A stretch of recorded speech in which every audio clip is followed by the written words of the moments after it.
ఆంధ్ర రాష్ట్రంలో కొంతమంది విచ్ఛిన్నకారులు సంఘ విద్రోహ శక్తుల రూపంలో ఈ రాష్ట్ర మనోభావాలు దెబ్బతినే విధంగా ఇష్టానుసారం కామెంట్స్ చేస్తున్నారు. అందులో రామ్ గోపాల్ వర్మ ఈ మధ్యకాలంలో చాలా ఘోరాతి ఘోరంగా, రే ఆంధ్రోడా నీ తాట తీయడానికి వస్తున్నాం, టైగర్ కేసీఆర్ విల్ కమ్ అంటూ ఇష్టానుసారం ఆంధ్రప్రదేశ్ ప్రజల మనోభావాలు దెబ్బతినే విధంగా ఇష్టానుసారం మాట్లాడినటువంటి వీడియో ఒకటి వైరల్ అవుతుంది.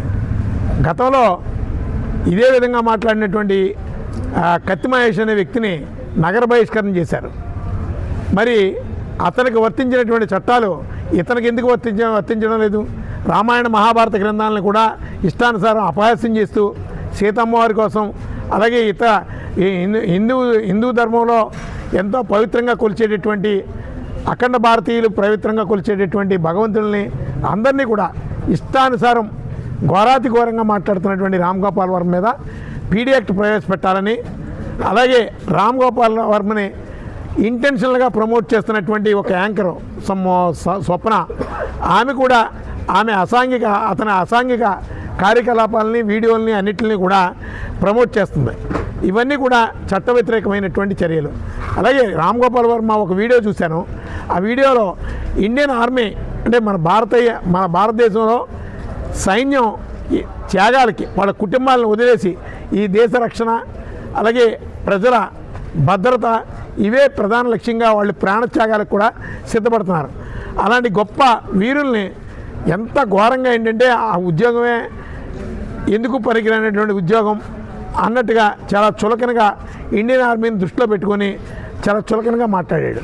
ఇవన్నీ కూడా అతను పైశాచికత్వాన్ని మాకెందుకో ఒక అనుభవం రాష్ట్రీయ ప్రజా కాంగ్రెస్ పార్టీ నుంచి ఈ రాష్ట్రంలోని ఈ దేశంలోని ఒక విధమైనటువంటి మతపరమైనటువంటి విధ్వంసాలు సృష్టించాలి, అలాగే ప్రాంతీయ విధ్వంసాలు సృష్టించాలి, ఎవరికో పాశ్చాత్య దేశ ఉన్మాదులకి మేలు చేయాలి అని అక్కడి నుంచి ఫండ్స్ కలెక్ట్ చేసుకుంటూ ఈ విధమైనటువంటి వీడియోలని సర్క్యులేట్ చేస్తున్నటువంటి ఈ రామ్ గోపాల్ వర్మ అనే అనుమానాలు వ్యక్తం అవుతున్నాయి.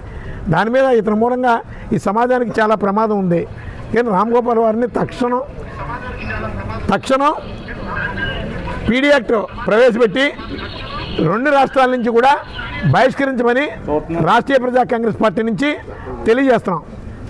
ఆంధ్రప్రదేశ్, తెలంగాణ రాష్ట్రాల నుంచి రామ్ గోపాల్ వర్మని బహిష్కరించాలి.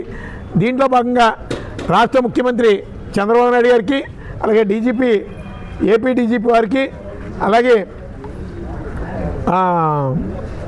జిల్లా కలెక్టర్ గారికి, జిల్లా ఎస్పీ గారికి, అలాగే 3 టౌన్ పోలీసు వారికి రాష్ట్రీయ ప్రజా కాంగ్రెస్ పార్టీ నుంచి ఒక కంప్లైంట్ ఇచ్చాం. ఖచ్చితంగా దీని మీద దేశ భద్రత, సామాజిక భద్రత, ప్రజా భద్రతని దృష్టిలో పెట్టుకొని, శాంతి భద్రతల్ని దృష్టిలో పెట్టుకొని ఖచ్చితంగా రామ్ గోపాల్ వర్మ మీద కఠిన చర్యలు చేపట్టాలి, పీడీ యాక్ట్ ప్రవేశపెట్టాలని చెప్పి మేము కంప్లైంట్ ఇచ్చాం.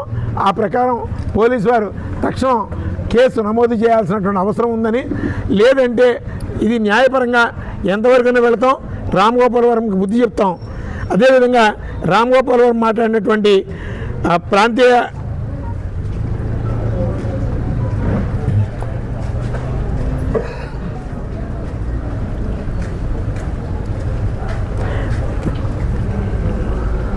ప్రాంతీయ విభేదాలు రెచ్చగొట్టే విధంగా ఆందోళనలు ఎలా తిడుతున్నాడు చూడండి. ముఖాల మీద మా బాడీల మీద నడిసిన ఆంధ్రుడా,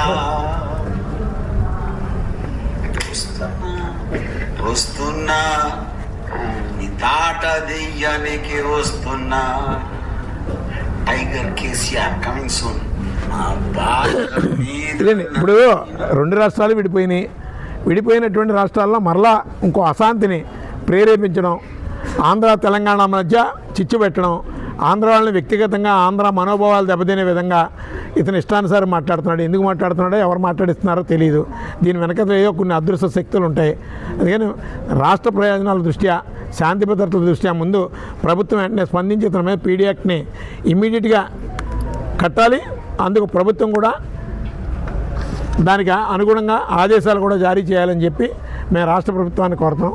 ఇది ఏమాత్రం ఆలస్యం చేస్తే ఈ రాష్ట్రానికి చాలా ప్రమాదకరమైనటువంటి పరిస్థితులు పొంచి ఉన్నాయని ఈ సందర్భంగా తెలియజేస్తున్నాం.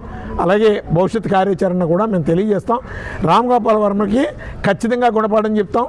ఖచ్చితంగా చట్టపరమైనటువంటి గుణపాఠం, ఖచ్చితమైనటువంటి గుణపాఠం చెప్పడానికి రాష్ట్రీయ ప్రజా కాంగ్రెస్ పార్టీ సిద్ధంగా ఉందని ఈ సందర్భంగా ఒక హెచ్చరిక